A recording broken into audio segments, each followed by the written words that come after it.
My girlfriend said, "You're not my priority right now." When I asked for her time, I said, "That's okay." Then I made someone else my priority instead, and it hit her harder than she expected. Original post: I, 27 male, had been with Isabel, 26, for 2.5 years, living together for 1. Things started changing about 6 months ago when she got promoted to marketing director at her firm. Don't get me wrong, I was proud of her.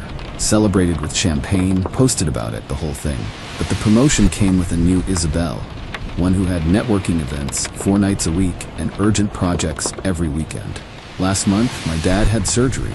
Nothing life-threatening, but serious enough. I needed support. Asked Isabel if she could come with me to the hospital. Isabel, babe, I can't. The Patterson campaign needs final approval by Monday. Me, it's my dad. And I'm sure he'll be fine. You don't need me there holding your hand. Sat with that for a minute. My dad's getting surgery, and she's worried about a campaign for luxury watches. Me, I'd really like you there. Just for a few hours. Sighing like I'd asked her to donate a kidney. Calvin, I need you to understand something. You're not my priority right now. My career is. This position is crucial for my 5-year plan. I'm not your priority? Don't be dramatic. You know what I mean. Right now, work comes first. We're young. This is when we grind. And when does that change? When I'm established, VP level at least, then we can focus on us. VP level. At her current trajectory, that's 3 to 5 years.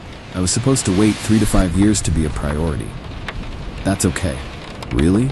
You understand? Completely. You've been clear about your priorities. I'll adjust mine accordingly. She smiled, kissed my cheek, went back to her laptop, didn't even ask what time the surgery was. That night, I made a decision. She wasn't prioritizing me? Fine. Time to reevaluate my own priorities. Started with my family. Dad's surgery went well, spent the whole day with him. Posted photos from the hospital. Nothing matters more than family. Isabel liked the post. Didn't ask how he was doing. Next, reconnected with my sister Penny. We drifted apart when I got deep into the relationship. She lived 40 minutes away, but might as well have been in another country for how often I visited. Called her that evening. Penny? Cal? Everything okay? Yeah. Just realized I've been a crappy brother. Want to grab dinner this week? Yeah, I'd love that. Been forever. Started having weekly dinners with Penny, sometimes lunch on weekends. She was going through her own stuff. Messy divorce, career change. Needed support I hadn't been giving because I'd been waiting around for Isabel's scraps of time. Then there was Graham. My college roommate had been trying to get me to join his recreational basketball league for months. Always said no because Tuesday nights were the one night Isabel usually kept free. Texted him, "Still got a spot on the team?" Graham, "Hell yeah. Tuesday nights, 7 p.m. Isabel didn't even notice I was gone Tuesdays. Too busy with emergency client dinners. But the real shift came with Daphne. Update 1, 3 weeks later. Daphne was our building's property manager. Sweet woman in her 70s who lived alone on the ground floor. Always chatting with residents, baking cookies for holidays, that grandmother energy everyone loves. One morning saw her struggling with grocery bags. Let me help with those, Mrs. D. Oh, Calvin. Such a dear. These old bones aren't what they used to be. Helped her inside, put groceries away. She made tea, we talked for an hour. She was lonely. Her son lived across the country, visited maybe once a year. Started checking on her daily. Morning coffee before work, sometimes dinner if Isabel was out, which was always. Helped with errands, doctor appointments, technology issues. Isabel noticed after 2 weeks. Isabel, where are you going? Me, helping Mrs. D with her iPad. Her grandson's calling from college. Again? You were there yesterday.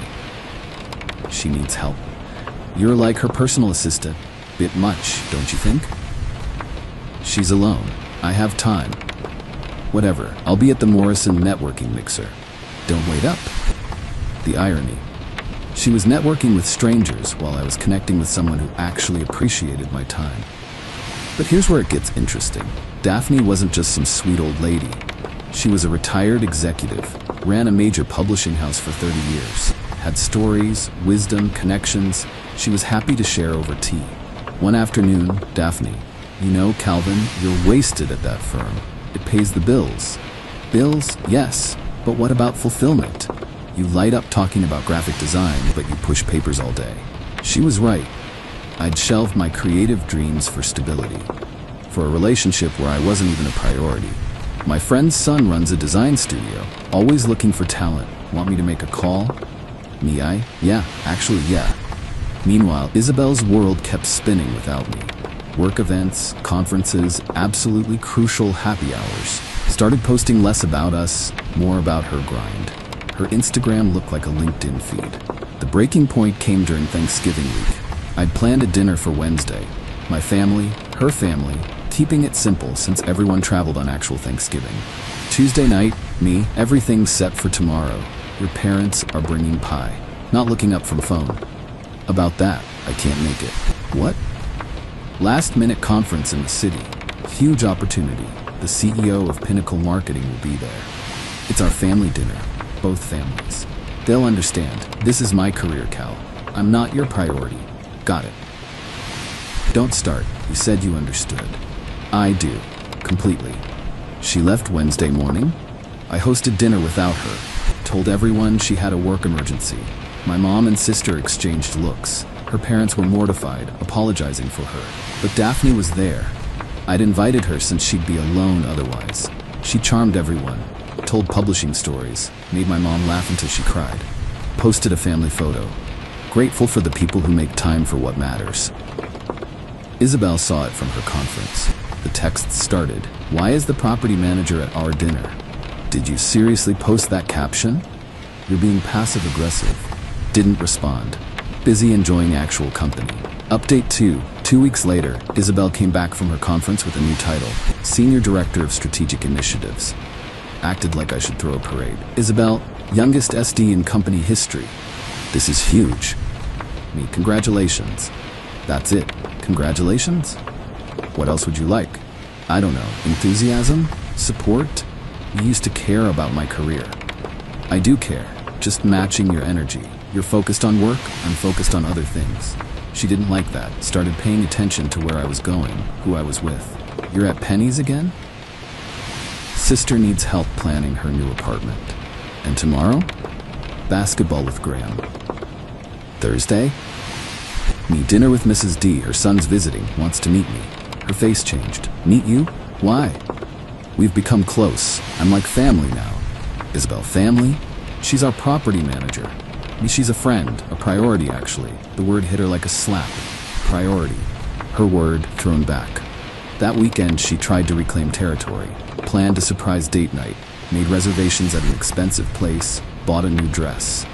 We have 8 p.m. reservations at Chez Laurent. Can't, taking Mrs. D to her friend's 80th birthday.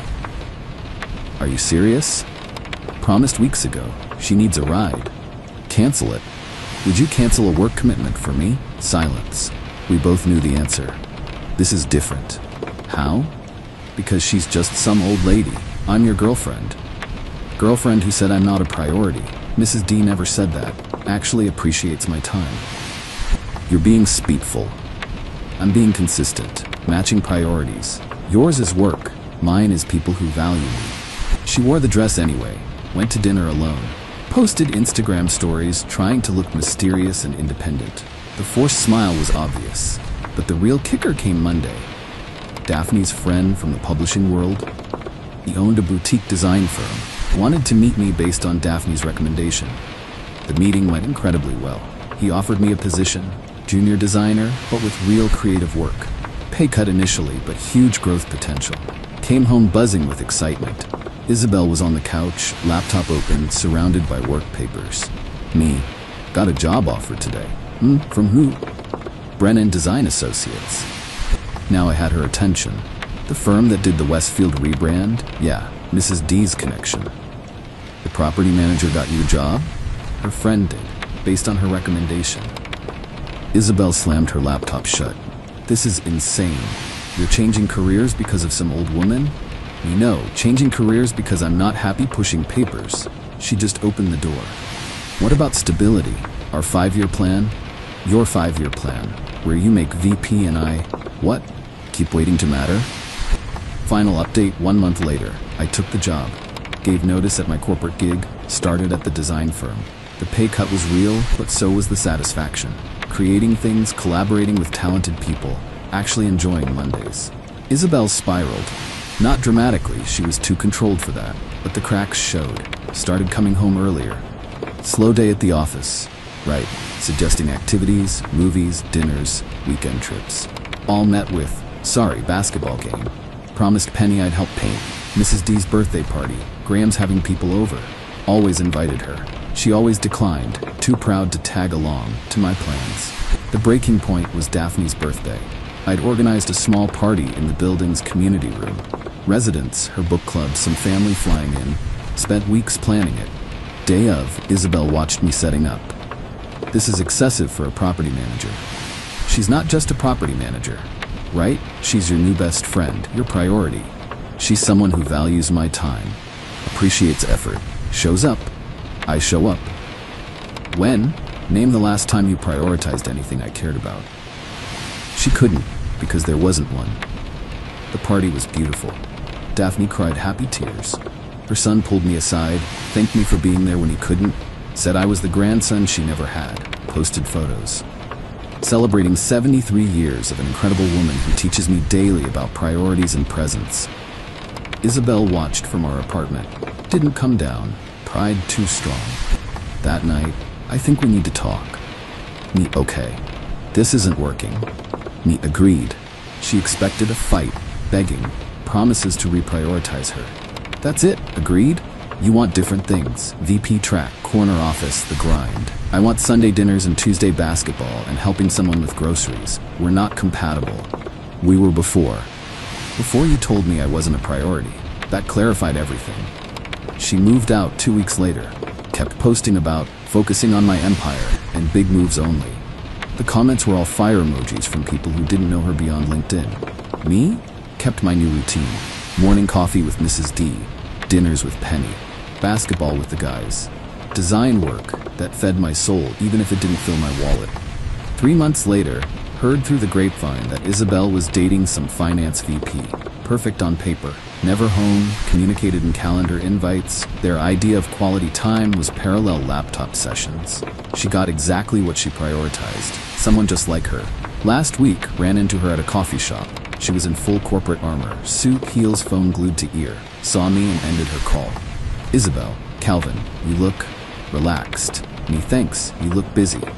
Always, you know me. I do. Awkward pause. She gestured at my portfolio. Still at the design place? Me, yeah, actually just got promoted, creative lead on the Morrison account. Her eyes widened.